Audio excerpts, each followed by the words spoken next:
नमस्ते दोस्तों। आज हम देखते हैं इलिप्स के बारे में। जैसे कि अपने पिछली क्लास में वृत्त के बारे में, सर्किल के बारे में देखा था, उसी प्रकार इलिप्स के बारे में भी आज अपन बेसिक जानकारी, सामान्य जानकारी देखते हैं। इलिप्स अंडे जैसा जो आकार होता है उसको अपन इलिप्स बोलते हैं।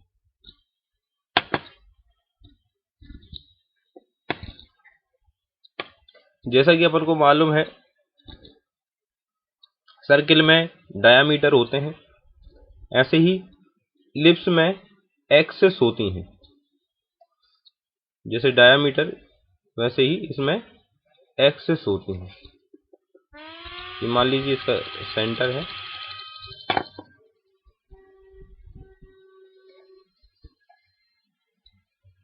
ये सेंटर है, एक्सिस एक्सिस जैसे डायामीटर वैसे ही एक्सिस। तो जैसा अपन को मालूम है कि सर्किल में इनफाइनाइट डायामीटर होते हैं, ऐसे ही इलिप्स में भी इनफाइनाइट एक्सिस होती हैं। लेकिन सर्किल में तो सारे डायामीटर का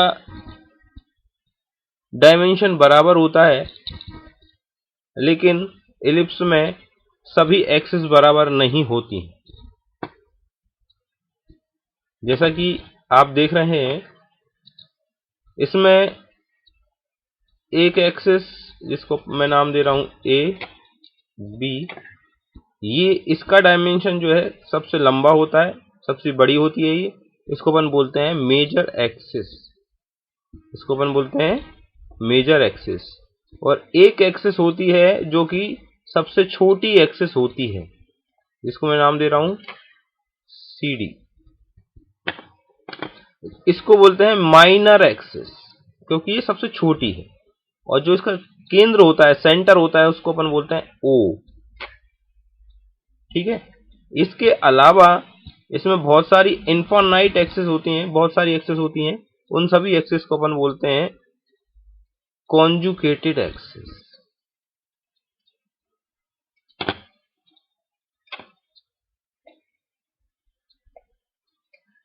कॉन्जुगेटेड एक्सिस।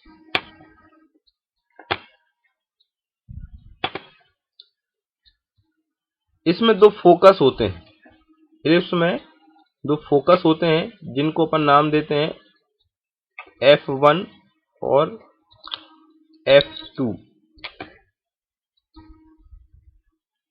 अब जैसे मैंने पहले बताया था आपको पिछली ट्यूटोरियल में, पिछली वीडियो में, कि सर्किल एक ऐसा जियोमेट्रिक कंस्ट्रक्शन है जिसके सभी सर्किल के सभी पॉइंट, सर्किल के सरकमफ्रेंस के सभी पॉइंट एक स्टेबल पॉइंट से, स्थिर बिंदु से समान दूरी पर होते हैं, इक्वल डिस्टेंस पर होते हैं, यानी कि रेडियस की डिस्टेंस पर होते हैं। सभी पॉइंट जो है रेडियस की डिस्टेंस पर होते हैं, इसलिए वो इक्वल होते हैं। इसलिए जब अपन सेंटर से एक पर्टिकुलर डिस्टेंस लेकर के उस आर्क लगाते हैं तो सर्किल बन जाता है।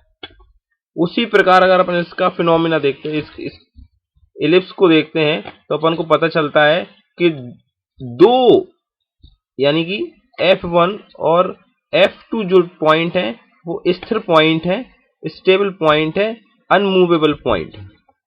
इन दो पॉइंट को की दूरी को, इन दो पॉइंट के बीच की दूरी को, यानी कि फोकस F1 और फोकस F2 के बीच की दूरी को अपन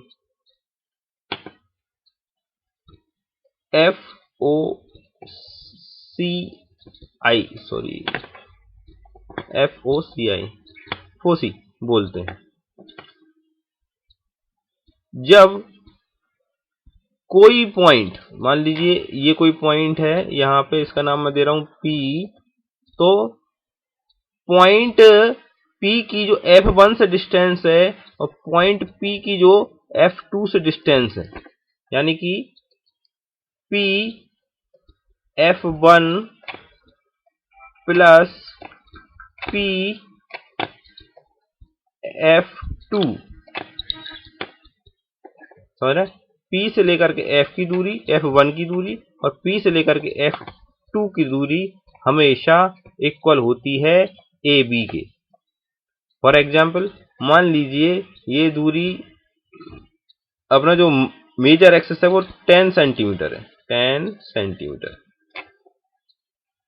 तो सपोज दैट P से लेके F1 की दूरी 30 है, P से लेके F2 की दूरी 70 है, तो ये 100 हो जाएगा, 100 mm यानी कि 10 सेंटीमीटर, जो कि अपनी मेजर एक्सिस की डिस्टेंस के बराबर है। अब ये डिस्टेंस हमेशा डिस्टेंस इक्वल रहती है इन दोनों फोकस से। मान लीजिए P मूव कर रहा है और वो यहां पर आ गया है, सपोज दैट P अपनी जगह से वहां से हिलकर यहां पहुंच गया है, जिसका नाम मैं चेंज कर रहा हूं, P1 लिख रहा हूं उसको। तो P1 से F1 और P1 से F2 की डिस्टेंस अब चेंज हो जाएगी। सपोज दैट P1 से F1 मान लीजिए 65, तो P1 से F2 की दूरी कितनी होनी चाहिए? 35। तो ये इक्वल हो जाएगा 100 के। ये कॉन्सेप्ट होता है, सॉरी, ये कॉन्सेप्ट होता है इलिप्स का। इलिप्स ऐसे ही कंस्ट्रक्ट किया जाता है, बनता ही ऐसे। ठीक है, ये बेसिक जानकारी है जिसको अपन यूज करेंगे नेक्स्ट वीडियो में। इसका आप थोड़ा सा प्रिपेयर कर लीजिए, थोड़ा सा और ध्यान से देख लीजिए। नमस्कार।